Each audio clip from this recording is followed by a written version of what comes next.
विद्यार्थी मित्रांनो, आज आपण सोप्या पद्धतीने ग्रामर शिकणार आहोत. जर तुम्हाला ग्रामर लवकर उमजत नसेल, कन्फ्यूज होत असेल, तर ही खूप सोपी पद्धत आहे आणि तुम्हाला ही नक्की मदत करेल. ही मेथड नक्की मदत करेल. तर सुरुवात करूया. हा आहे टेन्स. समजा हा एक आजोबा आहे. हा एक टेन्स आहे. समय टेन्स म्हणजे टाईम. आणि या टेन्सला 3 मुलं आहे. एक पास्ट, प्रेझेंट आणि फ्युचर.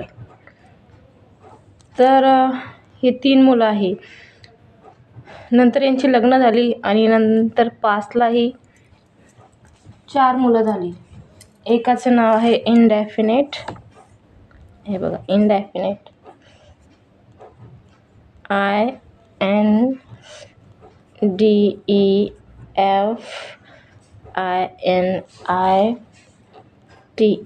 इनडेफिनेट. दुसऱ्याचं नाव आहे कंटिन्यू. तर आपण समजा हे इनडेफिनेट आहे, तर मग इनडेफिनेट, मग तो आपल्या बापाचं नाव लावतो पास्ट, इनडेफिनेट पास्ट, आणि मग आजोबाचं. जसं आपण आडनाव, बापाचं नाव आणि नंतर आडनाव लावतो, तसंच या प्रकारे हे पण लावतात. इनडेफिनेट याचं नाव आहे, पास्टच्या मुलाचं नाव इनडेफिनेट आहे, नंतर तो बापाचं नाव लावतो पास्ट, इनडेफिनेट पास्ट, आणि मग टेन्स. हे आजोबा आहे. आजोबा, वडील. हे आहे वडील आणि आहे मुलगा.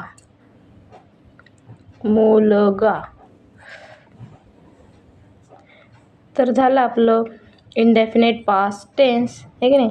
दुसरं आहे कंटिन्यू.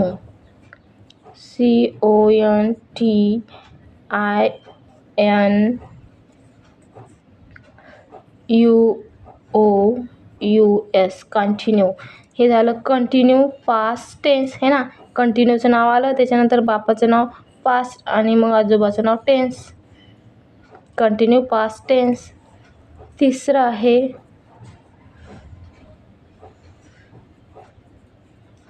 परफेक्ट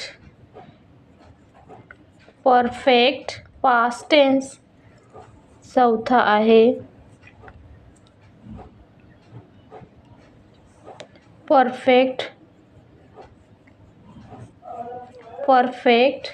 मग कंटिन्यू,